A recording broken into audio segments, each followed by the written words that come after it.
কি হলো, স্কিপ করছো নাকি? দাঁড়াও দাঁড়াও, 2 মিনিট পর আমাকে পুরো নায়িকা লাগবে। এখানে আমি ভোরে ভোরে সানস্ক্রিন লাগিয়ে নিলাম।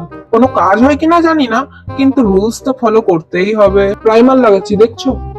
লাইফটা তো স্মুথ করতে পারলাম না, তাই ফেসটা একটু স্মুথ করলাম। ফাউন্ডেশন দিয়ে আমি পলকা ডটের ডিজাইন তৈরি করছিলাম, কিন্তু আমার একদম ভালো লাগলো না, তাই আমি মুছে দিলাম। তারপর আমি ময়দা ইউজ করে নিলাম, যাতে আমার তেলতেলে ভাবটা চলে যায়।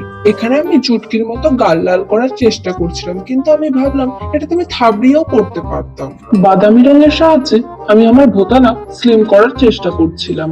তারপর নোটিস করলাম আমার ভ্রুতে চুল একটু কম আছে, তাই কয়েকটা চুল বাড়িয়ে নিলাম। এই কাজটা আমি অফ ক্যামেরায় করেছি, কারণ পাবলিকের সামনে আমি রিস্ক নিতে চাই না। তারপর আমি মাস্কারা লাগিয়ে নিলাম। তারপর আমি ঠোঁটের বাইরে রং করছিলাম। তারপর আমি ঠোঁটের ভেতরে রং করলাম। তারপর আমি ঠোঁটের আরো ভেতরে রং করলাম। তারপর শেষে একটু ডিস্কো বল লাগার জন্য গ্লস লাগালাম। এটা হচ্ছে আমার ফাইনাল লুক। ফুল অ্যাটিটিউড, ওভার কনফিডেন্ট নিয়ে আমি একদম নিজেকে নায়িকা মনে করছিলাম।